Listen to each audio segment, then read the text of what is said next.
good? We're live? It's a new aspect of teaching I have to get used to. I feel like I'm in a TV studio somewhere. You're good. We're live. Mike, is the presentation going to come back? Well, good morning, everyone. Morning. Good to see everybody. We're going to continue our study in Jude. I almost said Titus for some reason. We're going to continue our study in Jude. If you want to get your Bibles out, turn to Jude. We'll probably not get into the text today. We got some things we're going to cover. As you remember, last week we started with the introduction. We're going to finish that introduction here this morning. Next week, we're going to get into the actual book of Jude. Jude is not a long book. Remember, it's one chapter, 25 verses, not a whole lot in length at least, but it is a lot of information packed into a very small book. And we'll look at that in greater detail next week.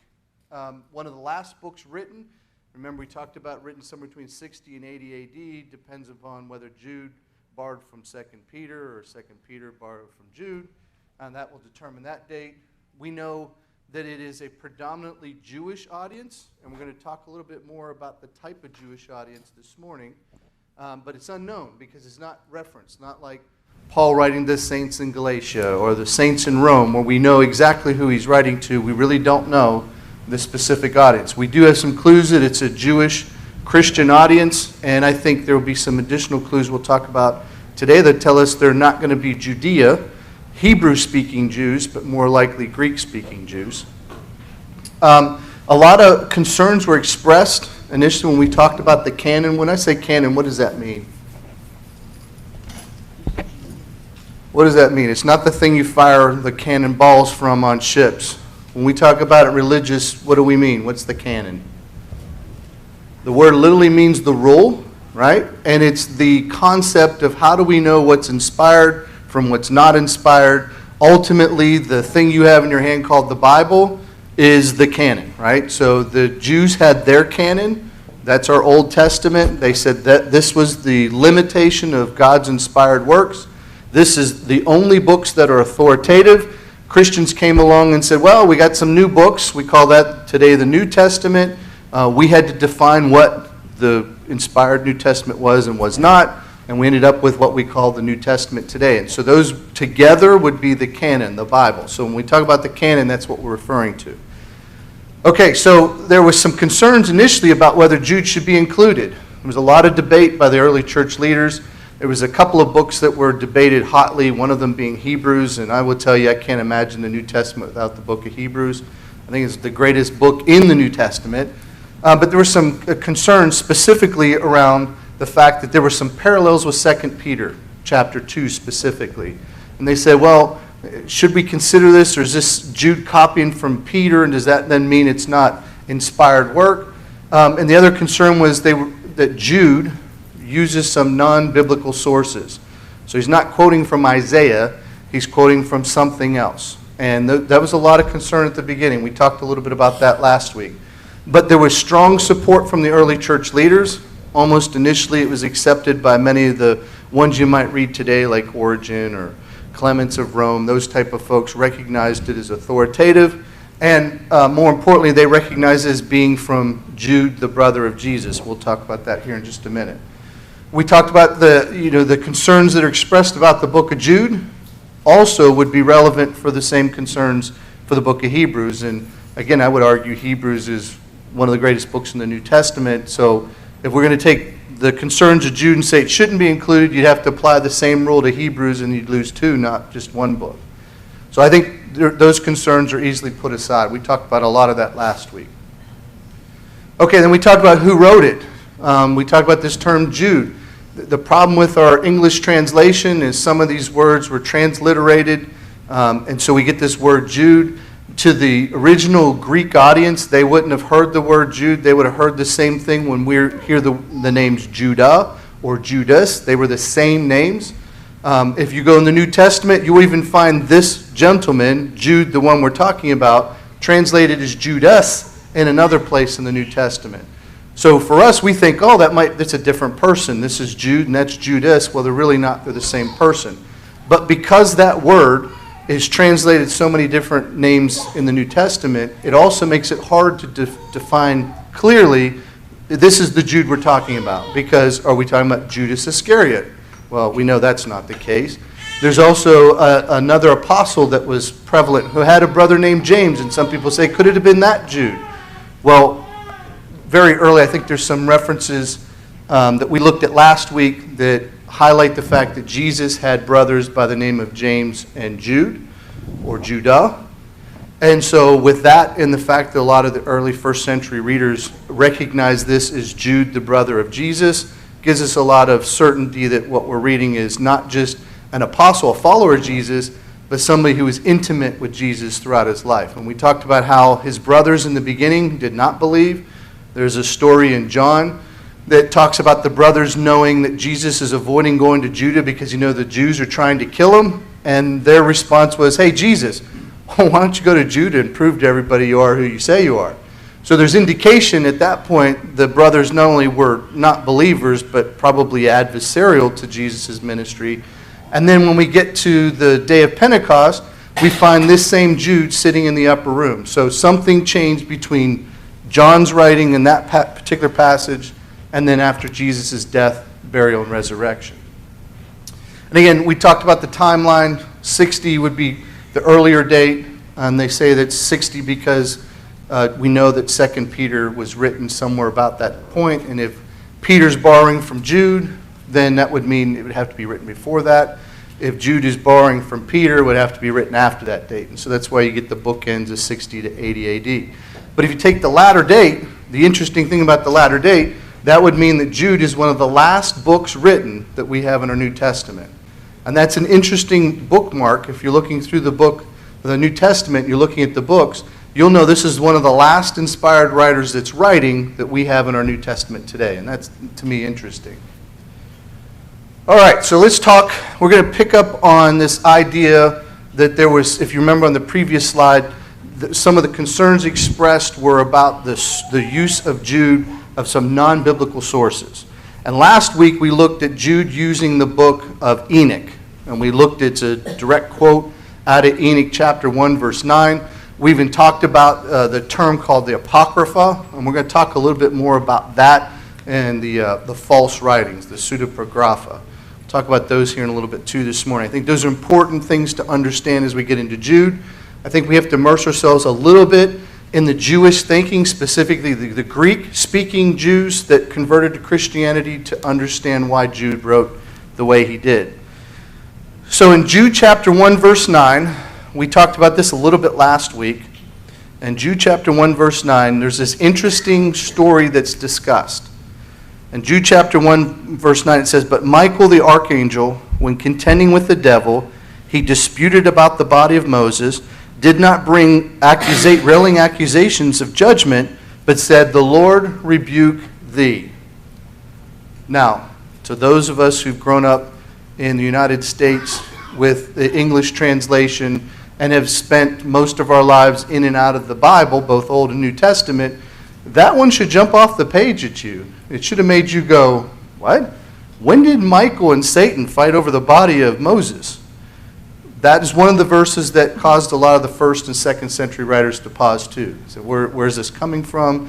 We looked in our Old Testament, we don't find it.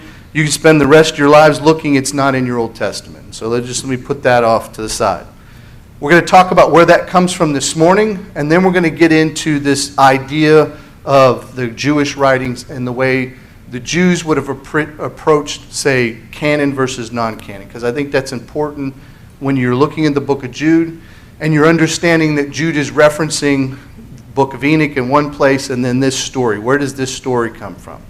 Now, very early on, a man by the name of Origen, who was around at the end of the second, beginning of the third century, incorrectly attributed this passage to coming from something called the Assumption of Moses. Now, the Assumption of Moses you don't have in your Bible, and you should not have in your Bible. It is a collection of writings that we refer to today as the false writings, or the pseudepigrapha. And I always say it wrong. Put too many syllables when I say it. So this false writing, these are writings that occur after the inspired writers of the New Testament stop writing. So again, we take Jude being one of the latter books. And sometime after 80 AD, as you get into the first and second, or the end of the first into the second and third century, you have this collection of writing comes along that we term today the false writings. So Origen said it came from the Assumption of Moses, but there's no actually surviving fragments from that book that contain this story.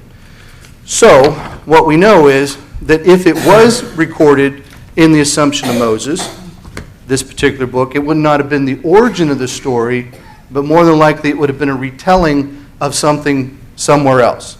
So the Assumption of Moses isn't where this story comes from, just like Jude, the writer of that book, would have picked up this story from somewhere else. So where does it come from? Well, we're going to look at that here in just a minute. So pseudepigrapha, if you take those two words, you break them down, you hear this a lot when you're talking around canon and you're talking to people who study this for a living. Pseudo is false, like you ever hear people refer to pseudoscience. It's that same word. It's just false is what it means. And grapha means writing. So pseudegrapha is what? False writings. Okay, so if you were an early 1st or 2nd century Christian, would it be important for you to know the difference between inspired and false writings? Yeah, it could cause a lot of damage in the church if you are, you don't have a Bible like we have. You can't go to the store and buy everything collected already and just read it from beginning to end. You have these pieces of letters that have been circulating, and then somebody walks into your church one day and says, "Oh, you're missing a very important piece of writing. Let's read this, the Assumption of Moses." If you incorrectly think it's inspired, it could impact the way you live your Christian life. And so this was a big problem in the early end of the first, beginning of the 2nd and 3rd century, what is true and what is not. So this comes at the close of the New Testament writing. Some people will group, they go more broadly when they talk about the false writings. They include the period between the two testaments, the Old and New. I think a lot of people really refer to the books between the Old and New Testament as what we call the Apocrypha. You hear that term a lot. And we're going to talk about the Apocrypha because some people hold the Apocrypha in a different level than they do these false writings. So the false writings, almost universally accepted by everyone in Christendom, is they're not legitimate books. The Assumption of Moses would be in that group. So if we're talking about what makes something a false writing, they occur after the close of the New Testament, the inspired authors, the 1st century writers. They're usually using some historical biblical character as a supposed author of the book. Now, why would I do that? If I were writing a book today and I wanted you to accept it as important, would I say the Gospel of Rob Morey? You'd say, who's Rob Morey and why do I care what Rob Morey has to say on this? But if I said the Gospel of James, the brother of Jesus, you might go, whoo, that guy might know something. Well, the same thing happened in the 2nd and 3rd century. You have a lot of writers who are writing these books and they want them to be accepted, and so they use these authors, these supposed authors of these letters. And you see this a lot with the Gnostic Gospels. Now, Howard's done some classes on this. We've talked about this before. Gnosticism was a false religion that crept in the church. You see elements of it showing up in letters in the New Testament, but it really doesn't become full-blown until you get to the end of the 1st and 2nd century. So you have these letters that are written to legitimize this false teaching, this set of teaching. And these come from, you probably heard them in the news, these breaking stories. Oh, they've uncovered a scroll from the Gospel of Thomas. Where's the Gospel of Thomas in your Bible? It's not there because it's one of these false writings. So Gospel of Thomas, the Gospel of Mary, the Gospel of Peter. Did Peter write a gospel? Well, not one that we have in our Bibles, but there is a writing called the Gospel of Peter. And these were written by Gnostic teachers to legitimize their Gnostic teaching. It's easier for me to get you to accept something if I produce a letter that I say, hey, this is a document that comes from way back in the 1st century that you don't have, and if you read this, then what I'm telling you is legit. So there was a lot of these books that came out to help legitimize these teachings. When you usually hear these breaking stories like, hey, we just uncovered that Jesus had a wife and had children, those don't come from the Bible. They come from these false writings that come in the 2nd, 3rd, and 4th century. So, some modern day examples, because we say, well, Why is this such a problem in the 1st, 2nd, and 3rd century of the church? I mean, we got the Bible. Why can't they just look at their Bible and tell the difference? Well, they didn't. It wasn't until much, much later that everybody pulled everything together and figured out what was truly inspired and wasn't, and then started producing it in a way that people had the ability to read it. We have some of those things today. So even today, we have some of these false writings. And I use that term loosely because false writings defined by one group may be considered false, but by another group considered what? Inspired, right? The Gnostics believed the Gospel of Thomas as being an inspired work. They used it. The rest of the Christians did not. We have some examples today. So these writings would have been accepted by some as being authoritative and inspired, but if they were available in the 1st century, would have been rejected by the 1st and 2nd century Christians, mainly because of inconsistencies with the Bible that we have.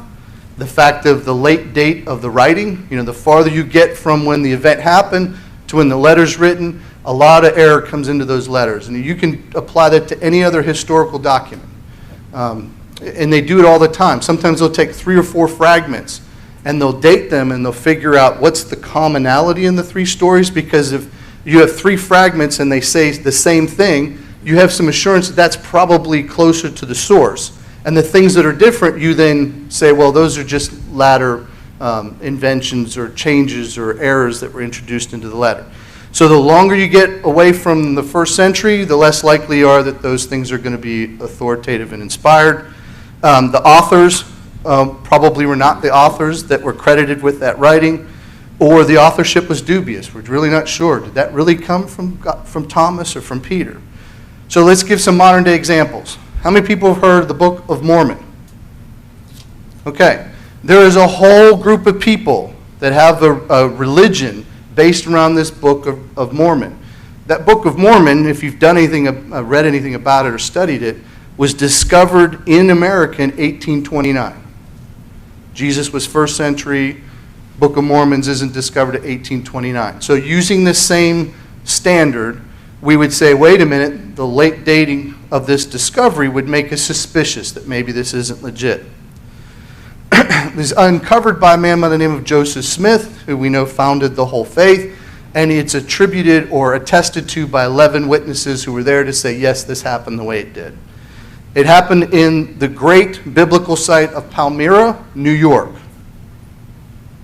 So again, another thing that would make you go, maybe not, we need to really look at this. He claims he was visited by an angel by the name of Moroni, which is where the Mormon book gets its name. The teaching from Moroni becomes the Book of Mormon, and it's this latter gospel. That's why they get the term Latter-day Saints, LDS. So to the Mormons, they believe that book to be what?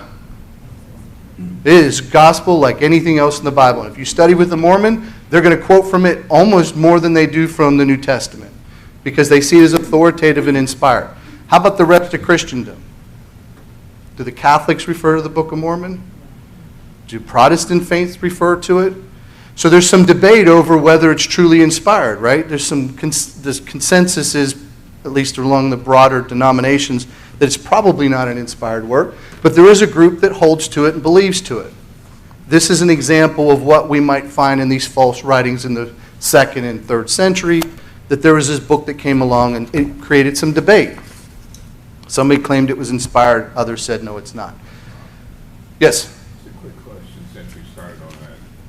Can we give account to what was then pseudepigrapha writing to the Book of Mormon, the Catholic, because I have the Catholic Bible at my home that a friend of mine gave me years and years ago. Mm-hmm. So are those still the same pseudepigrapha writings? Well, we're going to talk about that. So there's 2 groups, and this is why I separate them, because there are some groups who adhere to what we refer to as the Apocrypha as being authoritative. And it's included in the Catholic Bible, in the Orthodox Bible. Then there's books that are generally widely accepted as false writings. That's the group they call the pseudepigrapha. So there's 2 different groups. I know it gets confusing. Depending on who's writing, they may group them all together as all false writings. Others may say, well, wait, that's insulting to me. And so we differentiate between the group that's written between the Testaments and the group that's written after the New Testament. Now, all this is important because we're going to get to Jude, and Jude references two things that are not in your Old Testament.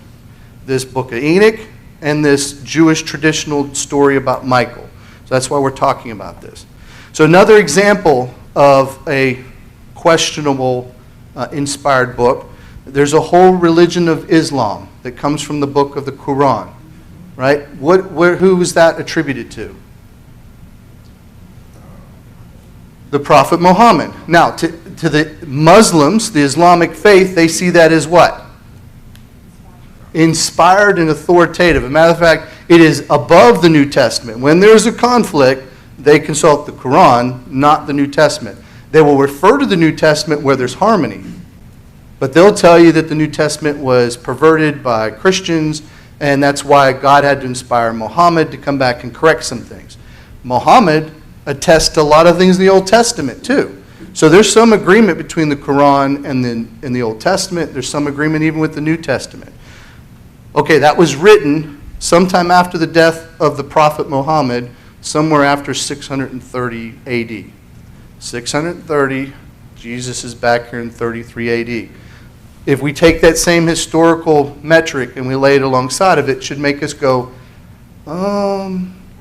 maybe we need to look at this a little deeper. There's some concerns because we know it wasn't written by Muhammad. It was written centuries, sometimes hundreds of years after Muhammad, which brings in the question of whether they actually correctly captured what Muhammad said and did. So there's a lot of questions. To those in the Islamic faith, they see it as authoritative, meaning it is the word of God and you need to do what it says. To people who are outside the faith of Islam, we see it as questionable, spurious, whatever term you want to use. So I say all that to say this. When we get into the book of Jude and you see references to the book of Enoch or this, what could come from the Assumption of Moses, you need to understand there's these different groups of writings that are surrounding the New Testament that are invisible to us because we have the final work. We have everything collected in one book, and when we read it, we have everything we need. But in the first century, to those Jews who grew up and converted to Christianity, depending upon where they grew up, they're going to see different books differently that Jude's referencing. And I think that's indicative of who his audience is. Because if Jude's referencing to the book of Enoch, he wouldn't reference that book to people who've never heard of the book of Enoch. He would reference that to people who've heard it and are familiar with it, and more importantly, see it as what? If not inspired, certainly a legitimate book, right? So we're going to talk about that here in a minute. It tells us something about the audience Jude is writing to, that this group of Jews who converted to Christianity would have been Jews more than likely that were Greek-speaking and not Hebrew-speaking, and we'll talk about how we know that here in a minute. Okay, so a couple of Bible verses to remember as we go through this. Galatians chapter 1, verses 6 and 9. Somebody read that, please. Galatians chapter 1, verses 6 through 9. Paul's writing to Christians in Galatia, and he's concerned at what he's hearing, and so he's going to send them this letter, and right in the beginning of this letter, he says this important thing. What does he say?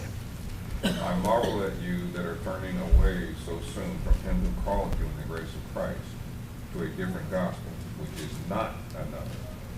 But there are some who trouble you and want to pervert the gospel of Christ. But even if we or an angel from heaven preach any other gospel to you than what we have preached to you, let him be accursed. As we have said before, so now I say again, if anyone preaches any other gospel to you than what you have received, let him be accursed. Now, a lot of things we could spend weeks on this passage and this broader conversation, but for time's sake, I just want to hit some highlights. So at this particular time, Paul's writing the Galatians, and what's the problem? What are they dealing with? They're starting to believe the other teaching. False teachers are coming in with false gospels and putting them up as legitimate gospels and causing confusion and causing some to lose their faith and fall away. So Paul is going to deal with that head on. So that tells us that the writing of Galatians, which is AD 56, we're already starting to see this problem with heresy coming into the church, and Paul is addressing it specifically here. So it should be no surprise when Jude's writing, if we take the latter date in AD 80, that Jude would also have some of these issues that are coming in. But notice when we talk about these false writings, the modern day examples, the Book of Mormon is claimed to come from an angel named Moroni. What does Paul say here? If we, or a what? Any angel from heaven, Tells you what? they preach any other gospel to you than what we have preached to you. So here's how I deal with that whole dispute. I don't get into the debate because in my mind, either the Book of Mormon tells me everything I already know in the New Testament, and therefore it's irrelevant, or the Book of Mormon tells me something different than the New Testament. Paul would say what?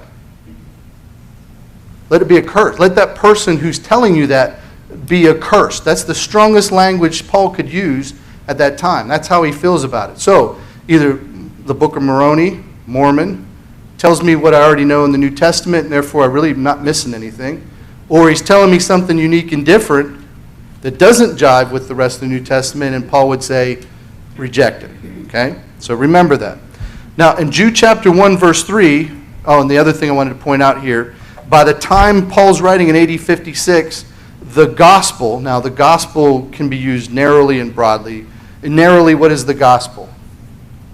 Paul tells us that in another place. What does he say it is? It's the good news of Jesus, that's what the word means, but what is the specific gospel doctrine? That's right. If you narrow the gospel down, it's what it comes down to. It's the story specifically about Jesus. Now, that can also be used in a broad term. If somebody's using it broadly, what do they mean? It's the whole teaching of the New Testament, right? Or the whole teaching, not just death, burial, and resurrection and baptism, but all these other things that deal with it. So what I think Paul's referring to is the narrow use of that word gospel here. And that tells us by AD 50 that the gospel has been codified. There is something that Paul could point to say, this is the gospel, this is not. Now that's important because that tells us that as we move farther from AD 50, that anything else that comes up that claims to be the gospel we know is spurious. Yes?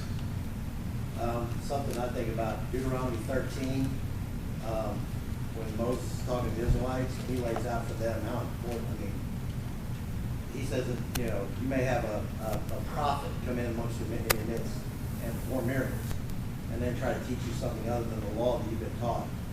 Take him outside and stone him. That's what he said.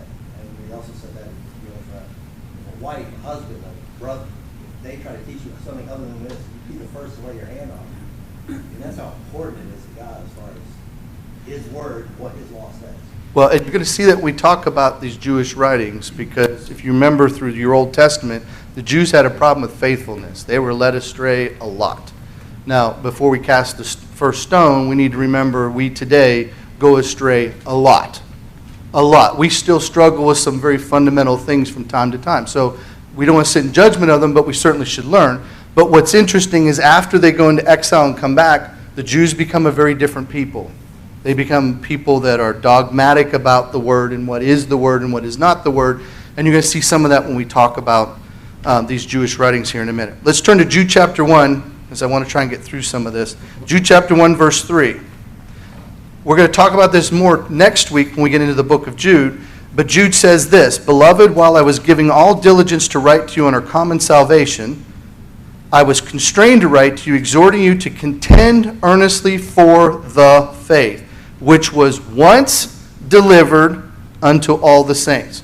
Now that's important. If you take the latter date of the book of Jude, AD 80, when Jude writes this, he says what?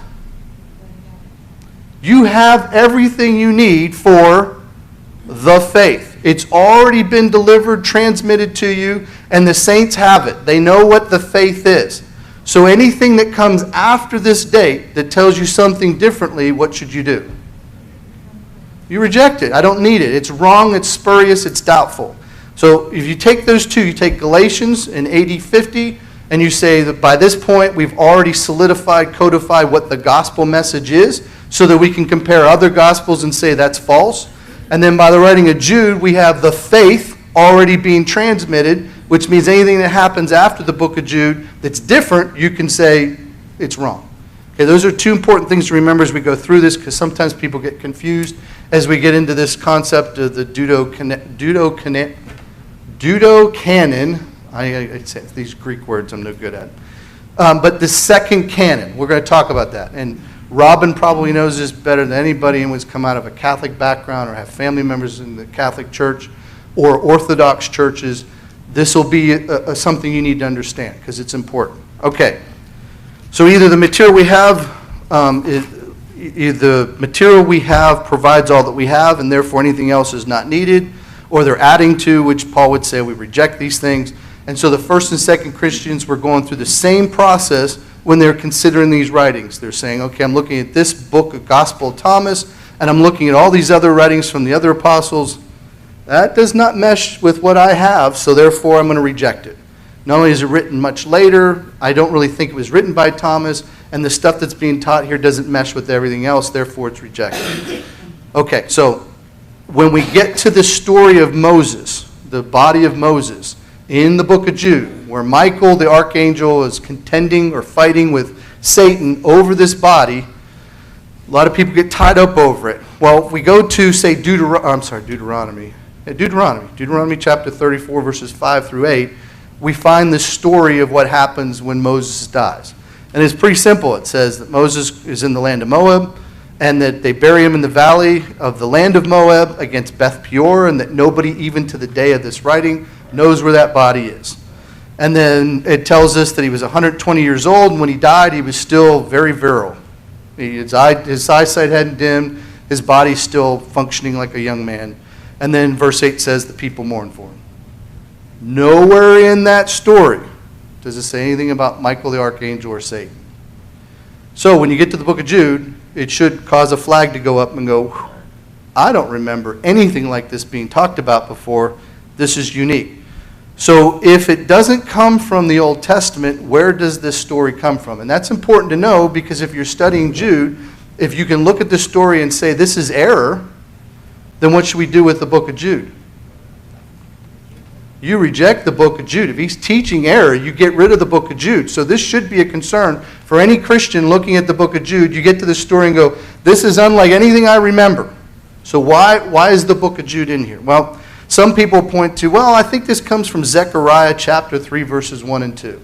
If you turn there, you're going to see a story that's interesting, and I'll admit, before I studied this class, I don't remember ever reading this passage. But it's a story about where Joshua the high priest is standing before the angel of Jehovah, and Satan standing at the right hand to be his adversary. And Jehovah says to Satan, Jehovah rebuke thee, O Satan. Yea, Jehovah that hath chosen Jerusalem rebukes thee. Is not this a brand plucked out of the fire? Now that's, look, I'll admit, I know I've read this before. I don't remember it, but the fact that there's a story where Satan's standing before God, and there's an angel of the Lord, and the high priest is there, and God's rebuking him. Hey, that guy kind of sounds familiar, but what's missing from that story? What's in Jude that's not in Zechariah?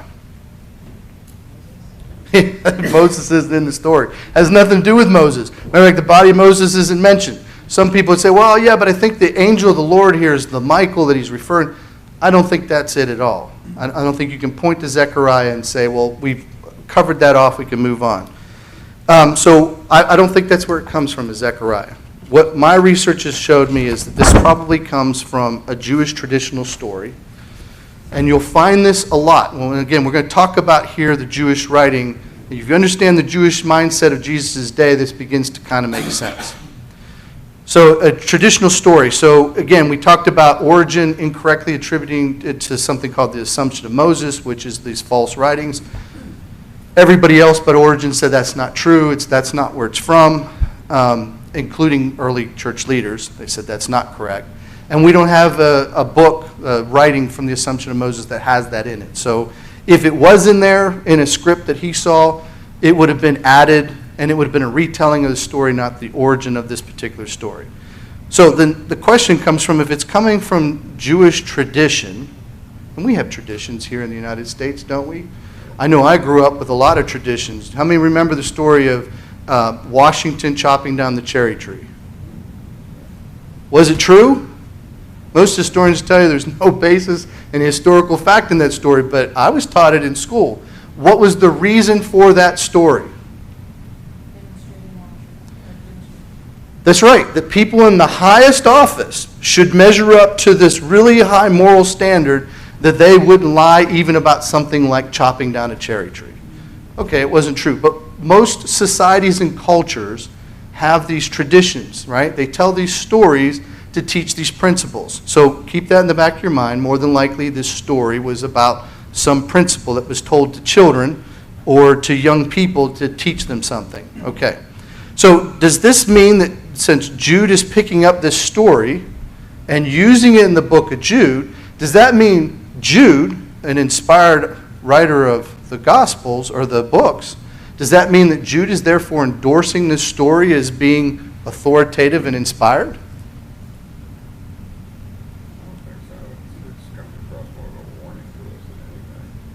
Okay. Right, we talked about this last week. If I were teaching a child in America today who had never been in the church, and I was trying to teach them the concept of God and the ability for God to know all things and to be in all places and to be generous and graceful, what character in our modern culture might I use as a story point? Huh? Santa Claus. Santa's, I got to be careful, I don't know who's on the web. We know as adults there's a lot about Santa that's taken at license, right?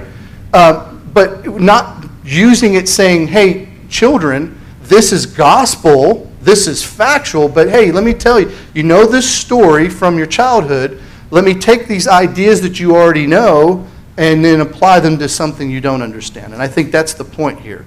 Because if you look at the context of this story of Michael the archangel contending with Satan, the broader point here is that these false Christians can be identified. They can be identified by their behavior. And what behavior is he going to tell us in context? He's going to use this term lasciviousness. What is that? We don't talk like that today. What is lasciviousness? What? Yeah, it's sinfulness, right? We would just call it sin. Lasciviousness. And it's kind of worse than that. It's like having no moral standard at all. It's like everything that feels good, tastes good, sounds good, you do because your experience makes it good, right? So it's really, really bad living. The other thing that he tells us about these false Christians is they deny Jesus as our only Lord and Master. To us, that seems just absurd. I mean, how can you call yourself a Christian and deny Christ? Because it's in the name, right? Christian implies Christ. Well, they were denying him as our Lord and Master. And the other thing that Jude's going to use as a point here is they have these, they will rail accusation against those in power. What does it mean to rail? To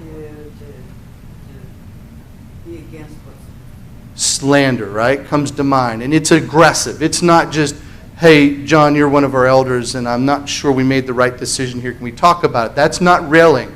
Railing is, let me tell you about how these men are this and that, and they're horrible, and you shouldn't do anything. That's what these people that Jude is talking about. The reason why he's writing this letter is it says there's these false Christians teaching you this false gospel, and you can tell who they are because they're going to be very sinful, they're going to deny Jesus, and they're going to rail accusations against those in power. Now, we could spend weeks on that verse and apply it to our modern day society. And boy, that would be a painful study because we rail against those in power. It's like an American birthright. If you're in power, I can say whatever I want about you, and it doesn't even have to be true. You're in power, so therefore I'm allowed to say it. The Christians have this principle that that's for God to deal with. Right? In the first century, that's one of the principles that comes out very quickly.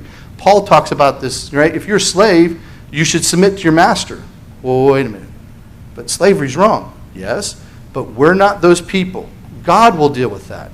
If you are an employee, you should be a good employee as if you're an employee for God. Yeah, but my boss is a horrible person. No. It's not for you to deal with.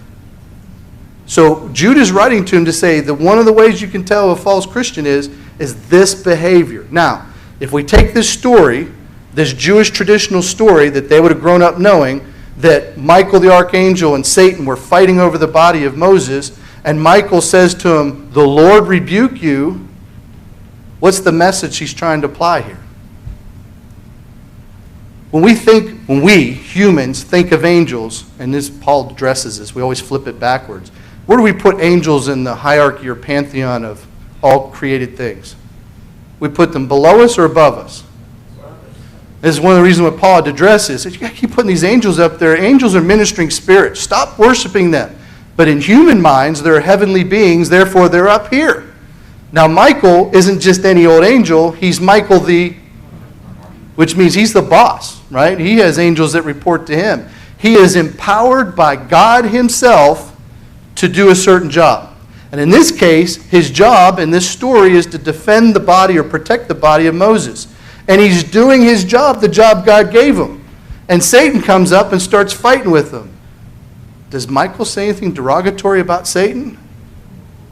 What does he say? The Lord rebuke you. That's tough teaching. If you just dwell on that concept and apply it to your life, you're going to be a much better Christian. The Lord rebuke you. What you're doing is wrong. I'm going to say what you're doing is wrong, but I'm not going to call you out. I'm not going to dress you down because that's not my place. That's whose? That's God's. So Jude is taking the story that all of these readers would have, at this particular time, would have been familiar with. They probably grew up with it. They heard it taught many times in their lives, and they understood the principle. And he says, hey, you understand this principle that you should know your place, and it's God's place to make judgment, and I'm going to use this story of Michael and Satan, and I'm going to apply it here to say, hey, this is how you know they're not who they say they are. What are they doing? They're doing just the opposite of what you know from this story.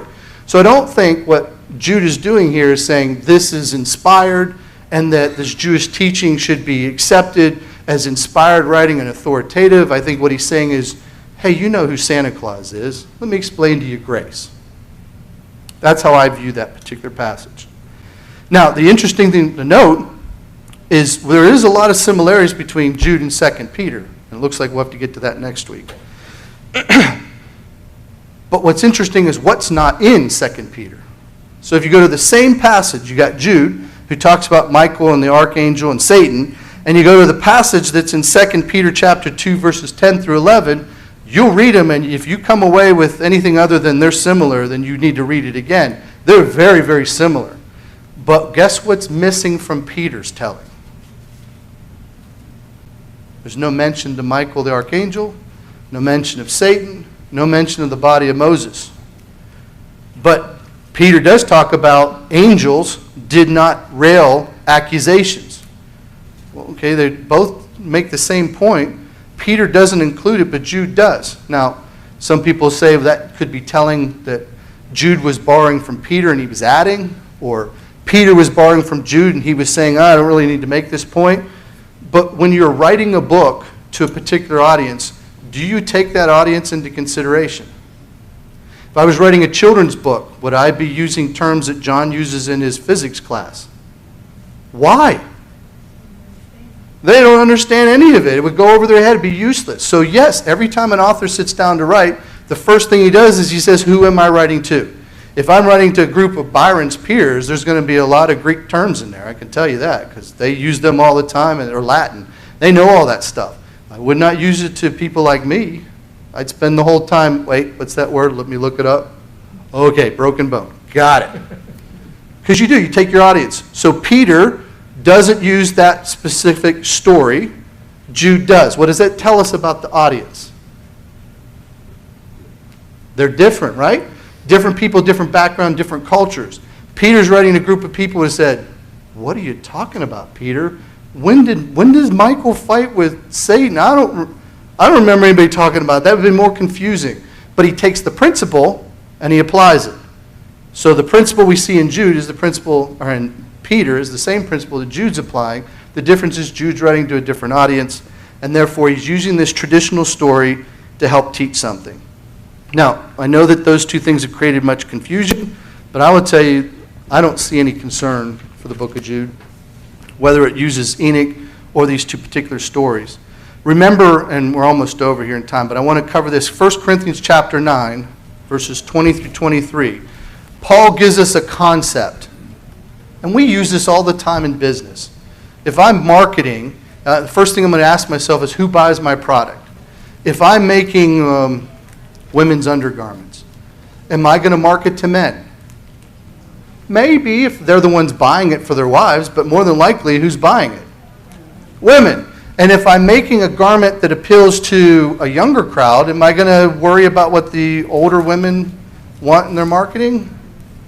I'm going to use things that are relevant to a younger crowd, right? I'm going to bring in an artist that they know, or I'm going to use terms that they use, or I'm going to use reference to social media. If I'm doing it to an older audience, very different, right? I'm going to use different people, different messages. I think that principle is true dealing with people in any venue. So Paul talks about this in 1 Corinthians chapter 9, verses 20 through 23. John, read that for us. And to the Jews I became as a Jew, that I might win Jews.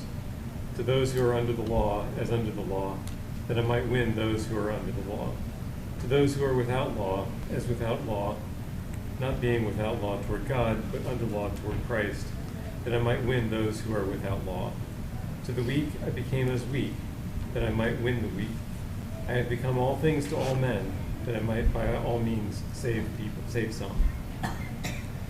Now this I do for the gospel's sake, that I may be partaker of it with you. What does Paul tell us? What's the concept? It's difficult to do, but you become basically on their level just for the time being to be able to teach what you're wanting to teach. But that's, and I thought about this earlier, but that's extremely hard to do, at least for me, because we have what we have, and we want that to come forward, but she's reminded me in the past that I come across too strong when I'm talking to some people, mainly my own kids, and it's hard. But I completely get the concept here, but it's so hard to. Right, it is hard. But the point is, if I was going to go to England and teach the gospel, I probably wouldn't want to reference, say, Thomas Jefferson. Why? They don't have any idea or concept of. Well, they do, but how do they view him? Positive or negative? He was a rebellious person, right? He was a traitor to his country. The point is, I need to know my audience, and I need to shift my supporting documents, the culture, the words that I use, to appeal to that audience. I don't want to let me stand in the way of the gospel. I think that's what Jude is doing here. He's saying, look, I'm going to use things that you're familiar with to teach these concepts that you need to understand. Obviously, you need to understand them. That's why I'm writing you this letter. I don't write letters to people to say nothing, right? You've probably gotten those letters, and they're useless. You throw them away. You want to write because there's something to say, something important to say. So Jude is using the same thing that Paul has done in multiple occasions. We talked about it last week. When Paul stood in Athens and he was preaching to the men of Athens, he quoted one of their poets. Does that mean that Paul endorsed that poet as being an inspired speaker for God? No, he's just saying, hey, that poet accidentally said something actually true, and I'm going to lift that out and apply it to something that is true so that you understand the point I'm trying to make here. Okay, so we're well over time. We're going to have a hard time getting through this. Buckle up. Next week's going to be bumpy. Thank you for your time and attention.